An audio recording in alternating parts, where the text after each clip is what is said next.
top 10 hottest comics of the week based off of cover prices data. That's right, real sales data, not speculation, not people writing up, oh, I think this is going to be cool because of this, this, and this. No, the algorithms are like, sold for this, this, and this, and this. It's here's the top 10.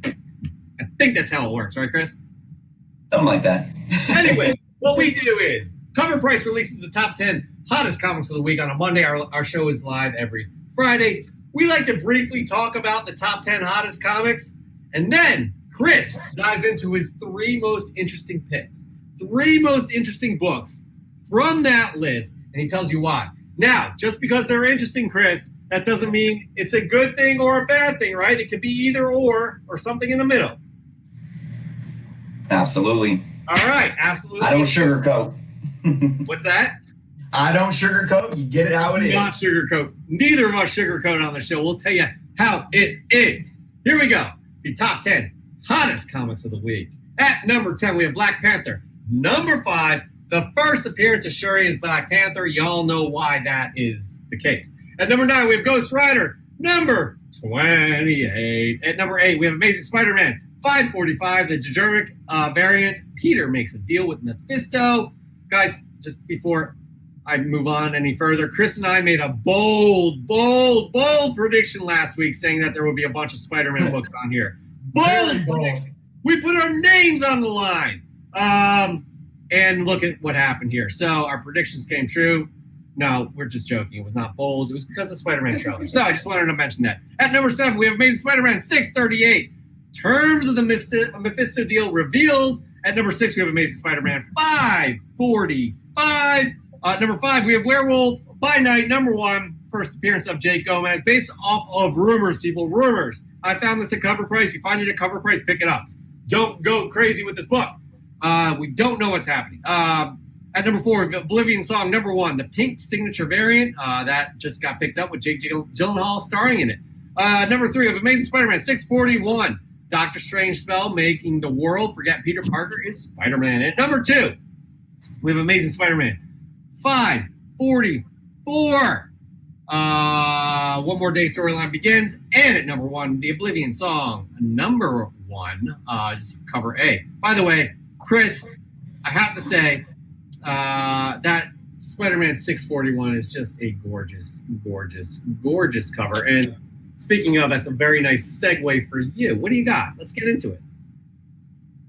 Spider-Man. Marvel dominated all around besides Oblivion Song, but Spider-Man just did his thing. I could have easily picked 3 Spider-Man books for my top 3. Did I? I don't know. You guys are just going to have to see.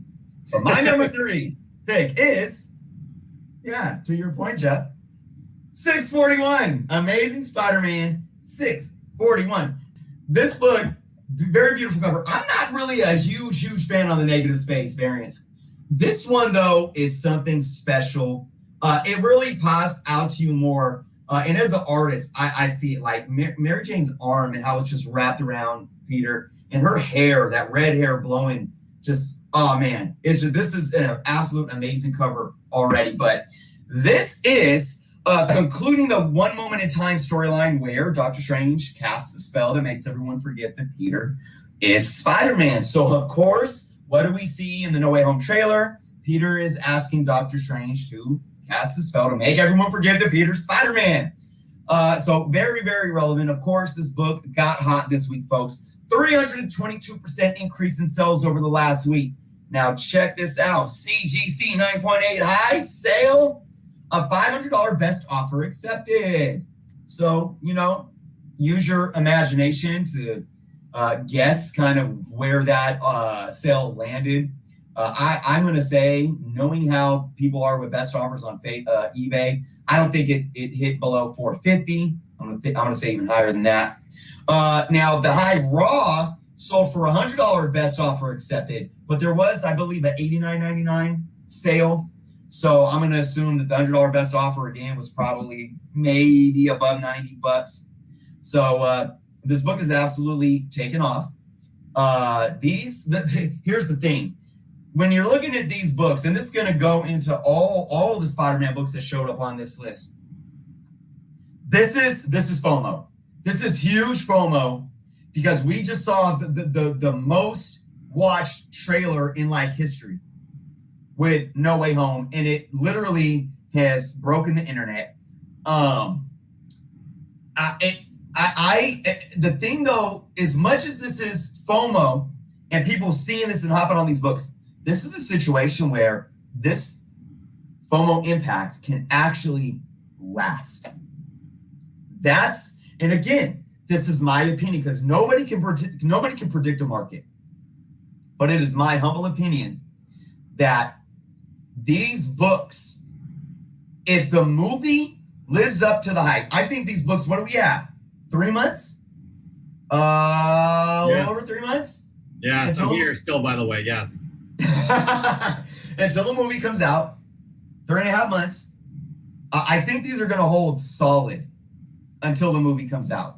And remember, this is a teaser trailer, which makes no sense to me because it was 3 minutes long and you saw so much. If there's another trailer drop, and then when that movie hits, if this movie lives up to the hype.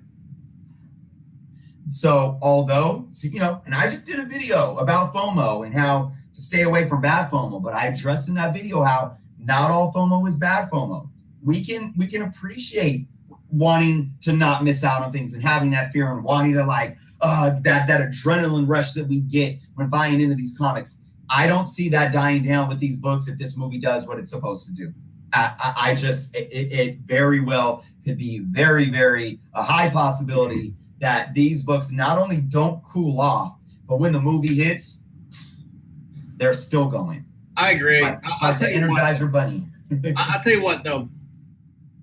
Planet Arizona says it well. I like that cover a lot. I picked that up a year or so ago just for it. Now you were kind of making a comment, from an artist perspective.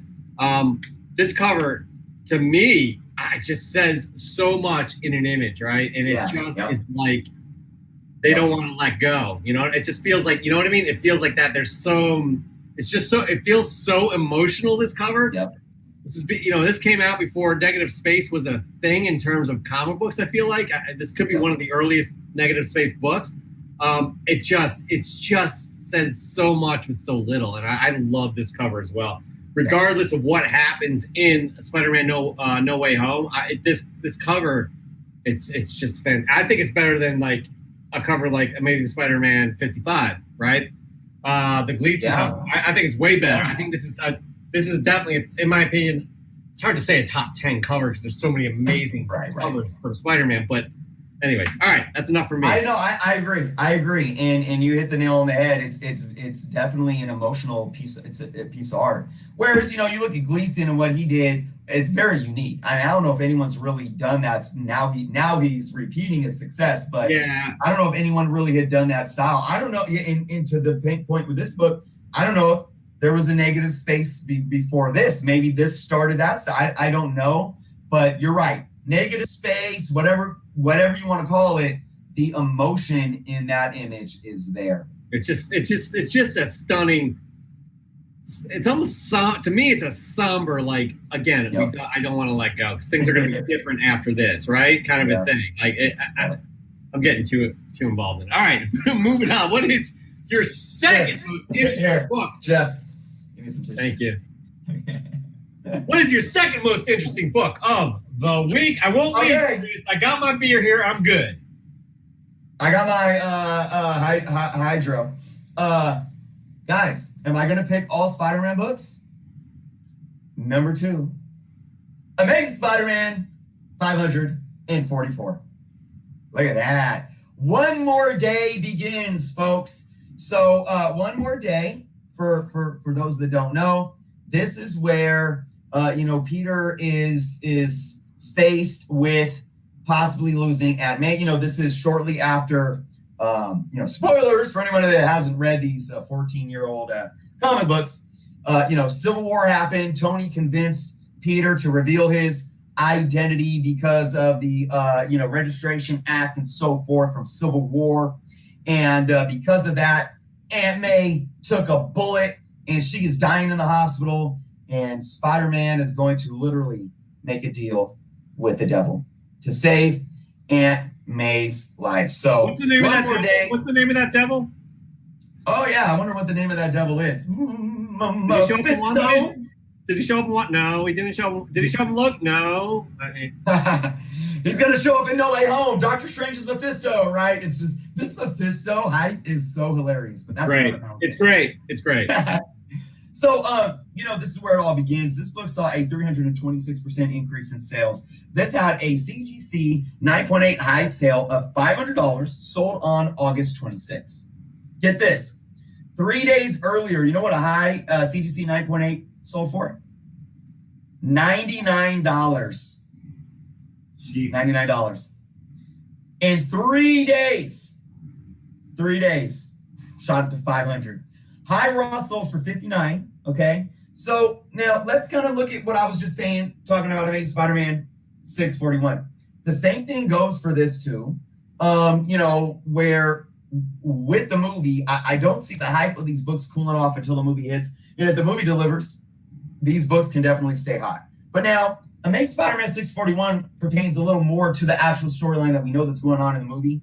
If Mephisto never shows up, or it could kind of take the eyes off of this one a little bit, but it still correlates, and we know that the MCU doesn't pull specifically from the comics. They'll mix and mash things up and whatnot. So I'm a little more objective with this $500 9.8. When I talked about the FOMO holding, but I am gonna stick with my ground, put the feet on the ground and say that I do believe this book is going to still be consistent, especially when you're looking at that $59, $60 raw book. I think that's definitely going to hold. But you guys know me when I talk about 9.8s. The 9.8 market in general is just crazy. And for a book to quadruple in value, plus over the 3 days, it's just crazy. Don't go buy. I don't spend $500. In my humble opinion, don't spend $500 in a 9.8 on this book. Go buy yourself a high grade raw copy for $60. Press it, clean it, send it in CGC. I have a big question mark when it comes to the 9.8 value of this book and what that's going to do on the market. But I think overall, this book is still going to have a lot of eyes on it, especially for just that average raw price. And again, if the movie delivers, I think it's going to hold. Yep, and people are saying I picked up that whole One More Day run for $2 each. Yeah. 2 years ago. That's amazing. By the way, Planet Arizona has a bold prediction here. I'm going to throw a curveball here and say that Doc Strange is really Loki. We saw at the end of the first season of Loki that he was becoming more adept at using magic. Marvel can use him here. I like that. Possibly. Anyways, moving on, Chris. What is your third most interesting book of the week? Wait, and before you go, is it a Spider-Man book? Say yes or in the comments. Please, audience, let us know. Chris, so just stretch it a little bit. Stretch it. You're frozen too, by the way. Last week was me. This week it's you. There you go. No, I'm not frozen. That's just me and my yoga zen. Ah, got it. And the whole pixelation, too. I told you guys. You are totally in this. All right, just go for it. What's your third most interesting book of the week? All right, guys. Super Rat says it is, of course, a Spider-Man book. My number one pick of the week is a Spider-Man book. And it's Spider-Man 316 because I don't care what the sales data says. This is the hottest book of the week because I own it. No, I'm just kidding. But, I mean... He was just kidding, by the way, Ariel. Just kidding. It is a hot book, but I'm gonna tell you, I really wanted to go with all Spider-Man. But we had some Midnight Suns action because of a video game and whatever. And then we had this thing called Oblivion Song, and I'm like, I guess my number one pick has to be Oblivion Song. I guess. Why? Because some guy named Jake. No, not Jake from State Farm. Well played. But Jake Gyllenhaal getting cast in the Oblivion stuff. So we knew this property was being optioned 3 years ago. And okay, we got some eyes. But oh, here comes Jake Gyllenhaal. What are you wearing, Jake Gyllenhaal? Why are you so angry? Guys, That's all it took, man. Ladies love Cool Jake, but 215% increase in sales, right? 9.8 sold for 260. So this book it got hot because of this announcement. It made number one on the list. And I didn't mention this, but I'm going to mention it now. My top three were the top three. That rarely happens. I think it happened once or maybe twice before. But, look, I got to give credit where credit's due for Oblivion Song. Image might have another home run here with this. And I really hope Jakey comes on board and does his thing. I loved him as Mysterio. He's been a solid actor ever since, oh, man. Y'all know Donnie Darko. Excuse me there, brain fart. But, so we'll see. We'll see. I'm excited to see what he can do in the property. And we'll see with again, with these books, I love the attention that indies get when they get optioned and we know that there's a show coming or there's a movie coming, especially when you get good names like this in the roles. I think it's solid because while so many people want to just focus on, it's just speculators and flippers and all this and FOMO, and it's, it does speak to the fact that the overall totality, the health of the market in totality is solid because independent books are competing with the big two. They're competing with the big two by getting big studios looking at them, or maybe streaming studios looking at them, or streaming properties that then license out to other studios, whatever the case may be. So that's happening. And then you got the collectors, speculators, whoever it is that are looking at these books and buying into them. So I think it's great. I think it encompasses the overall scale of all the different players that are in the comic book market right now. And I think it's a very positive sign, regardless if this book holds. I can't say that, but I will bring up one book, and that is The Walking Dead, #1. And, I know it's not, I always say The Walking Dead #1 is like the Hulk 181 of indie books, or even like the Amazing Fantasy 15 of the indie books, because of what was going on in the 2000s, the struggling Marvel and the big two trying to, reemerge, and you got Image changing their tone and breaking outside of genres and doing something new. So you can't really duplicate that. So I'm not trying to compare Oblivion Song directly with Walking Dead #1, but it goes to show when you have a property within the storyline that works and you have a TV show. And I know, look, you got probably some mixed emotions with the TV show. Some people say, it kind of dried out or whatever later on. And it doesn't matter. That show is still iconic, and it brought a lot of people into the comic book. So we could definitely see the same thing here. Got to give love to the indies. So that's why I picked it for my #1. Definitely. And it just so happens that this is another Kirkman book property, right? So you got Walking Dead, you got Invincible in terms of things that went to shows or film. Walking Dead, Invincible, Outcast, and now Oblivion Song. Is there one I may be missing some others as well, but Kirkman's got a nice little run going for him, okay? He's got a nice little run, and it's quite interesting. But again, what you were saying about the indies making waves, you got like another good example is like The Umbrella Academy. Outstanding show, right? Yeah. Troopers Legacy didn't do as well as everybody had hoped. It was kind of corny. But yeah, Comic News says Firepower. I love Firepower, but there's no announcement of any film or TV show that I know of. I have not seen that. I would be on top of that in a hot second. Again, the indie books are not being overlooked. Granted, this ecosystem is dominated by DC and Marvel, but there are other properties here that are just as great to watch and be a fan. Like Invincible was incredible. Like that cartoon was absolutely incredible. So there's a lot of things to be excited about. But that right there ends the top 10 hottest comics of the week. We'll have a brand new list next week, and it'll be just as exciting. And Chris will pick his 3 most interesting books from that list.